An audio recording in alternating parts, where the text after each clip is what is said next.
नमस्कार मंडळी, Sam's kitchen मध्ये तुमचं सगळ्यांचं खूप खूप स्वागत। मंडळी, आज शिवजयंती आहे। सगळ्यांना शिवजयंतीच्या खूप खूप शुभेच्छा। आज ना आता शिवजयंती म्हणल्यावर तर पारंपरिक एखादी रेसिपी व्हायलाच पाहिजे। सो आजची आपली रेसिपी आहे पिठल्याची।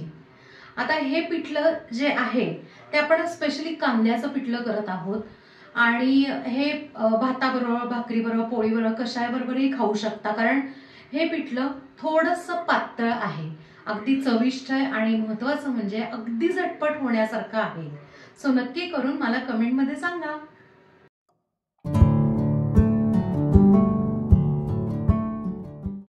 कांद्याचं पिठलं करण्यासाठी आपल्याला मिरचीचा ठेचा लागणार आहे।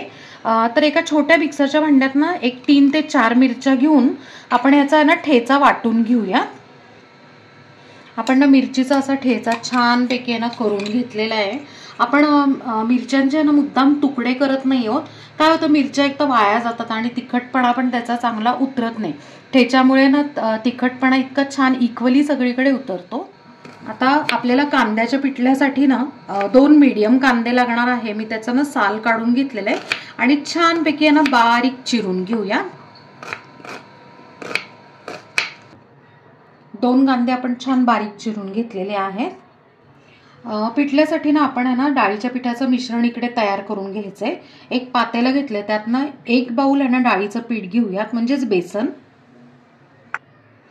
चवीप्रमाणे मीठ, त्यात आता आहे ना तेवढ्याच 1 बाउल आहे ना पाणी टाकून घेऊया आणि गुठळ्या मोडून घेऊया।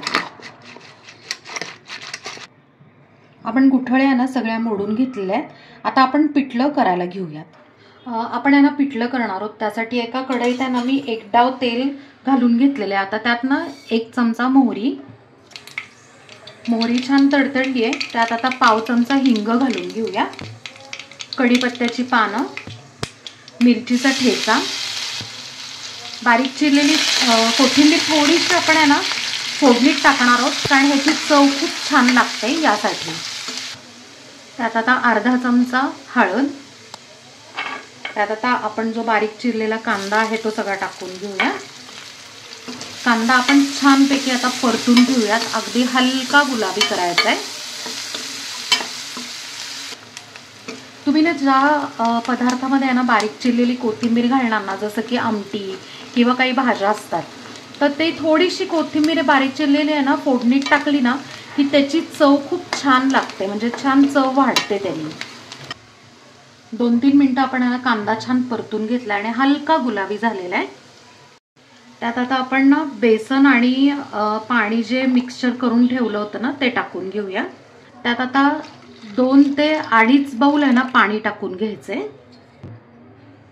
आता गॅसची जी फ्लेम आहे ती थोडीशी मोठी करायची आहे, म्हणजे मीडियम करायची, आणि काय करायचं की कंटिन्यू असं हलवत राहायचं जोपर्यंत आहे ना पिठलं आपलं शिजून मिळून येत नाही तोपर्यंत। नाहीतर काय होतं माहितीये का, आपण जर हलवलं नाही तर सगळ्या गुठळ्या परत होऊन जातात। 4 ते 5 मिनिटांना कंटिन्यू मी ना असं हलवलं आणि तुम्ही बघू शकता की गुठळ्या पण मोडल्या गेलेल्या आहेत आणि मस्त पिठलं आहे ना आपलं एकसारखं झालेलं आहे, मिळून आलेलं आहे। आता काय करायचंय, उकळी पण यायला लागली। आता गॅसची फ्लेम लो करायची आणि 2 ते 3 मिनिटं आपण झाकण ठेवून मस्त उकळी काढून घेऊया।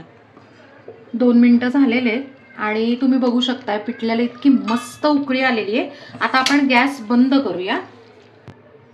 फायनली बारीक चिरलेली कोथिंबीर घालून घेऊ आणि मस्तपैकी ना मिक्स करूया। तर अशा पद्धतीने आपलं कांद्याचं पिठलं तयार आहे आणि आता आपण ते सर्व करून घेऊयात। मंडळी, शिवजयंती स्पेशल असं मस्तपैकी चविष्ट आणि झटपट होणारं कांद्याचं पिठलं तयार आहे। मंडळी, आपली मिनी थाळी तयार आहे। त्यात आपण पहिल्या वाफेचा गरमागरम भात सर्व केलेला आहे, त्याचबरोबर कच्चा कांदा, छान लसूण खोबऱ्याची चटणी, पोह्याचे मिरगुंड आणि फायनली आपला आजचा स्पेशल पदार्थ कांद्याचं पिठलं हे सर्व करून घेतलंय।